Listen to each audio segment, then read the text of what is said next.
sincerely give you praise. I bless you all as you listen. In the name of the Father, and of the Son, and of the Holy Spirit. Amen.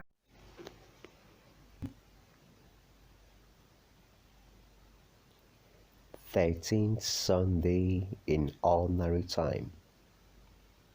Year A. Sunday, June the 28th, 2020. First reading, 2 Kings chapter 4, verse 8 to 12a, 14 to 17. Responsorial Psalm. Psalm 89, verse 1 to 2, 15 to 18. Second reading, Romans chapter 6, verse 3 to 4, 8 to 11. Gospel acclamation. 1 Peter chapter 2, verse 9. Gospel. Matthew chapter 10, verse 37 to 42. Enjoy Sunday reflection with Father Raphael. Caption: Welcoming Christ in others. On this 13th Sunday, the Church exhorts us to welcome Christ in others. This is especially through the messengers of God among us. She equally encourages us to be sensitive to the needs of one another in order to make a positive difference in their lives. In the first reading of this Sunday,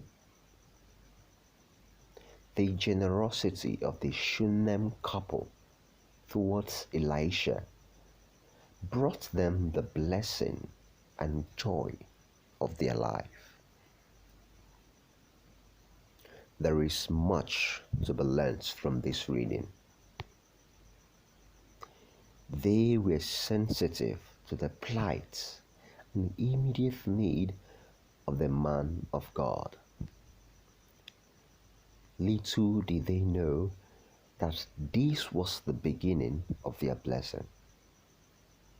Hence, through this act of generosity, hospitality and sensitivity, everything turned around for their good. Their desire for the ages was fulfilled. On the other hand, Elisha was equally concerned and sensitive to the needs of this Shunem couple. So, rather than overburden them with more requests or exploit their generosity, he prayed for them and blessed them through his prophetic ministry. Thus, his presence was indeed a blessing to this house rather than a burden. It suffices to note that the name Elisha means God saves.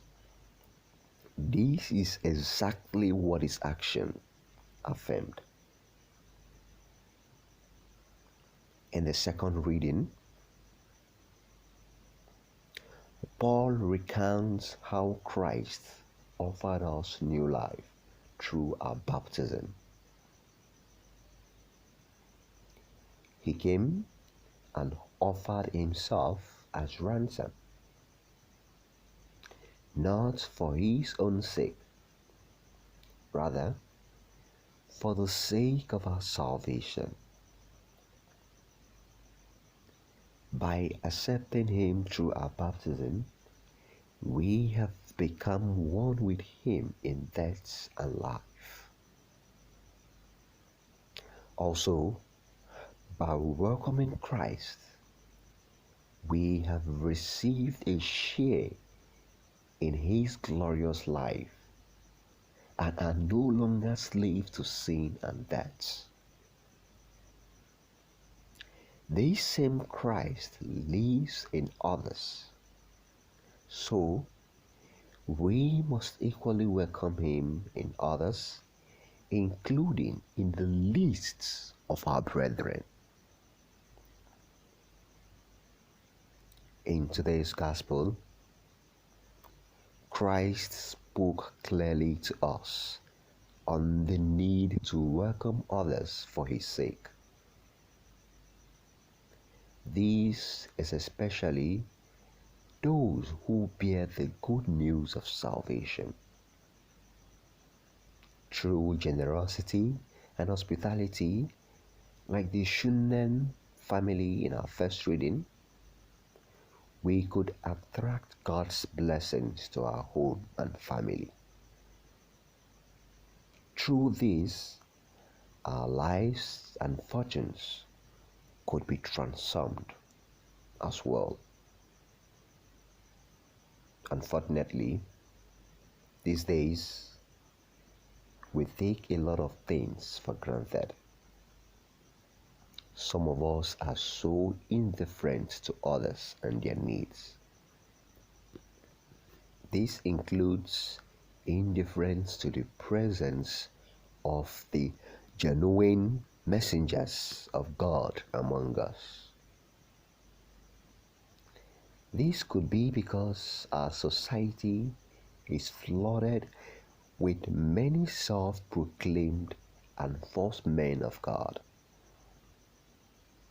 That is, to the extent that one could hardly differentiate between the madman and the mechanic, because they are vested alike.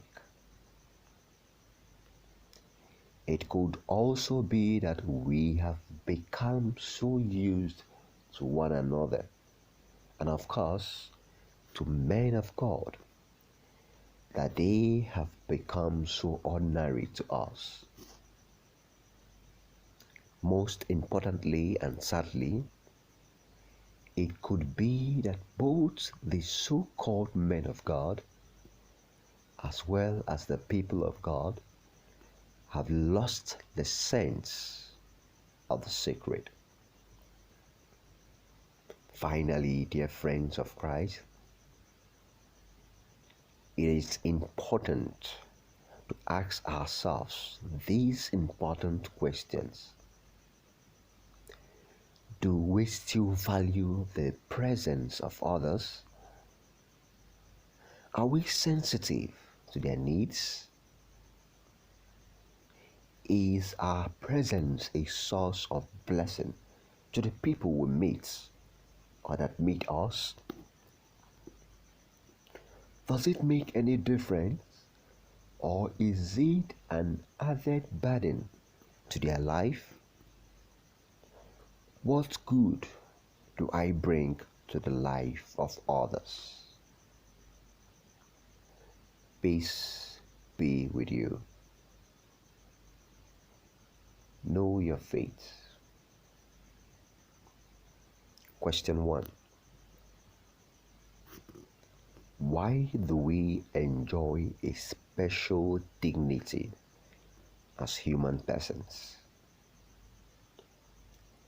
We enjoy a special dignity as human persons because we are created in the image and likeness of God, redeemed by Christ, and destined for eternal glory. Confer Catechism of the Catholic Church, Article 1700 to 1705. Genesis chapter 1 verse 26 to 27. Timothy or 1 Timothy chapter 2 verse 4 and 1 John chapter 3 verse 1 to 2. Question 2. Why do we need to respect life? We need to respect life because all human life is sacred, created by a direct act of God, making each person in his own image and likeness. Confer Catechism of the Catholic Church, Article 23:19, and Genesis chapter 9 verse 6. Thank you for making our time to listen to this reflection. Still yours in Christ, Reverend Father Raphael of Weewood.